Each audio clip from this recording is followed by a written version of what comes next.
বলেছিল আল্লাহ আমাদেরকে শাস্তি দিবেন না, ইল্লা আইয়াম মাদুদা, দিলেও কয়েকদিনের জন্য। মুসলিমদের মনোভাবও এমন হয়েছে, তারা বলে আল্লাহ আমাদের শাস্তি দিবেন, কিন্তু তা তো চিরদিনের জন্য না, তাই না? আমরা মুসলিম, একসময় আমরা ঠিকই বেরিয়ে আসবো। ঠিক আছে, ভালো, আমি জাহান্নামে যাব, কিন্তু এটা হবে দীর্ঘ সাপ্তাহিক ছুটির মতো, আর তারপর আমার আর সমস্যা নেই। দেখুন আল্লাহর নৈকট্যপ্রাপ্ত মানুষদের দোয়া, তারা আল্লাহকে বলছেন, ও আল্লাহ, আমি জাহান্নামে যেতে চাই না, স্থায়ীভাবে না, অস্থায়ীভাবেও না। আমি স্বীকার করছি যে অবস্থানের জন্য এটা বিভৎস একটা জায়গা, মুস্তাকররান ওয়া মুকামা, শুধু থামার স্থান হোক অথবা চিরকালীন স্থান হোক, আমি এগুলোর কোনোটাই চাই না। এর অনেক অন্তর্নিহিত অর্থ রয়েছে, আমি আপনাদের শুধু একটির কথা বলছি।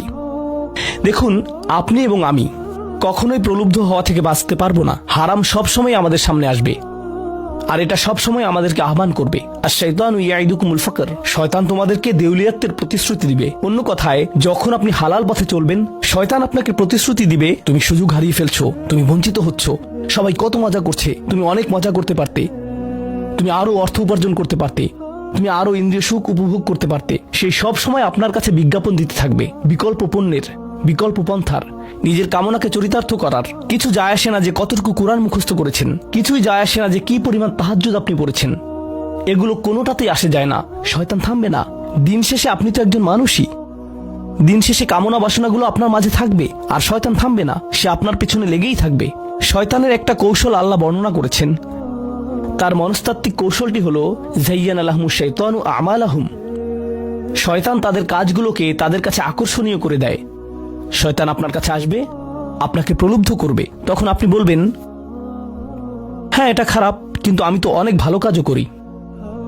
হ্যাঁ আমি এলোমেলো কাজ করছি, কিন্তু আমি তো নামাজও পড়ছি, আর আমি তো কাফেরও না, তো সমস্যার কিছু নেই, আর এইবার করেই আমি থেমে যাব। এমন না যে আমি এটা করতেই থাকবো, শুধু একবারই করব। এভাবে নিজেকে সব ধরনের যুক্তি দিতে থাকেন, নিজে নিজে এটাকে বৈধতা দিতে থাকেন। আপনার চিন্তায় এটা এখন আর অতটা খারাপ না।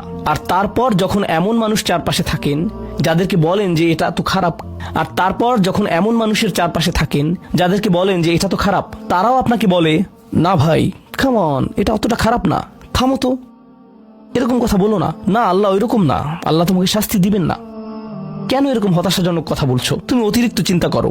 আপনি তা শুনেন, আর এটা আপনাকে প্রভাবিত করতে শুরু করে। কিন্তু যখন কাজটা করে ফেলেছেন, যেটাই করেছেন, হতে পারে এটা অ্যালকোহল অথবা অন্য কোনো মাদক, এটা কারোর সাথে সম্পর্ক হতে পারে, সেটা যাই হোক, যখন নিজেকে বলেন যে এটাই শেষবার, কিন্তু এটাই শেষ তো না। কারণ যখনই কাজটা ঘটে যায় আর কয়েকদিনের মধ্যে অনুশোচনাও কেটে যায়, তখন মোবাইলে আরেকটা মেসেজ চলে আসে, তারপর আরেকটা দাওয়াত আসে, তারপর আপনি বলেন না এটাই শেষবার, আবারও সেই চক্রে আটকে যান, আর আবারও সেটা করেন, আর তা করতেই থাকেন। শয়তান ঠিক এটাই চেয়েছিল। মানুষ এই চক্র বন্ধ করতে পারে, আল্লাহর প্রতি নিবিষ্ট হয়ে বলতে পারে, ইয়া আল্লাহ, আমার বন্ধুরা কি বলছে তাতে কিছু যায় আসে না, শয়তান কি ওয়াসওয়াসা দিচ্ছে তাতে কিছু যায় আসে না, কতবার এই বিভৎস চক্রে আটকা পড়েছি তাতে কিছু যায় আসে না। আমি ফিরে আসলাম, আমি ফিরে আসলাম, আমি ফিরে আসলাম 2 দিন অনুতপ্ত থেকে আবারও পাপে লিপ্ত হওয়া থেকে। আমি ফিরে আসলাম আপনার কাছে ক্ষমা চাওয়ার পর আবারও পাপ করা থেকে। ওয়ালাম ইউসিরু আলা মা ফাআলু ওয়া হুম ইয়ালামুন, তারা পাপ কাজগুলো বারবার করে না, আর তারা জানে যে তারা কি করছে। আমি সেই লোকদের অন্তর্ভুক্ত হব না। ওয়ালাইসাতিত তাওবাতু লিল্লাযিনা ইয়ামালুনা আস-সাইয়্যাত, তওবা অনুশোচনা তাদের জন্য কাজ করে না যারা পাপ করতেই থাকে। এমনকি তওবা করার পরেও এটা সেই মানুষদের জন্য না যারা এই চক্রে আটকে যায়, এটা তাদের জন্য যারা বলে, ইয়া আল্লাহ, আমি জাহান্নামে যেতে চাই না, আমি জাহান্নামের যোগ্য অনেক কাজ করেছি, কিন্তু এখন আমি থেমে যাচ্ছি। আর এটাই চূড়ান্ত। তারা হলেন আল্লাহর কাছে বিশেষ মানুষ, কারণ আল্লাহ জানেন এটা কতটা প্রলুব্ধকারী ছিল, আল্লাহ জানেন সেই আসক্তি কতটা শক্তিশালী ছিল, আল্লাহ জানেন পাপের কত গভীরে আপনি ছিলেন, আল্লাহ জানেন আপনার উপর শয়তানের সেই দীর্ঘ নিয়ন্ত্রণের কথা, আর আপনি সেই নিয়ন্ত্রণ ভঙ্গ করতে এবং আল্লাহর কাছে ফিরে আসতে সক্ষম হয়েছেন। আল্লাহর পথে আপনার এই যাত্রা অন্য মানুষের তুলনায় অনেক কঠিন। আপনার সামনের প্রলোভনগুলো অনেক শক্তিশালী, আপনার প্রতি অভিকর্ষের টানটি অনেক বেশি শক্তিশালী, আর এর সাথে লড়াই করে যেহেতু আল্লাহর কাছে এসেছেন, তাই আপনি বিশেষ মর্যাদা সম্পন্ন। এটা মনে করবেন না যে আমি তাহাজ্জুদ পড়ি না তাই আমি অতটা ভালো না, অথবা আমি আরবি জানি না, বা আমি এখনো সম্পূর্ণ কোরআন পাঠ করিনি, আর আমি তাজবিদের নিয়মগুলো জানি না। না না না না না, আপনার বিশেষত্ব এজন্য না যে আপনি 17 বার হজ করেছেন। আপনার জ্ঞান এবং ইবাদতের জন্য আপনি আল্লাহর কাছে বিশেষ না, আপনি আল্লাহর কাছে বিশেষ মর্যাদা সম্পন্ন, কারণ আপনি পাপ থেকে বেরিয়ে এসেছেন, আর আপনি শুধু তার ভয়েই ভীত। এটাই আপনাকে আল্লাহর কাছে বিশেষ মর্যাদা সম্পন্ন করে। তাই আপনিও ইবাদুর রহমান, তো এখান থেকে আল্লাহ আমাদেরকে সম্পূর্ণ বিপরীত দিকে নিয়ে যাচ্ছেন।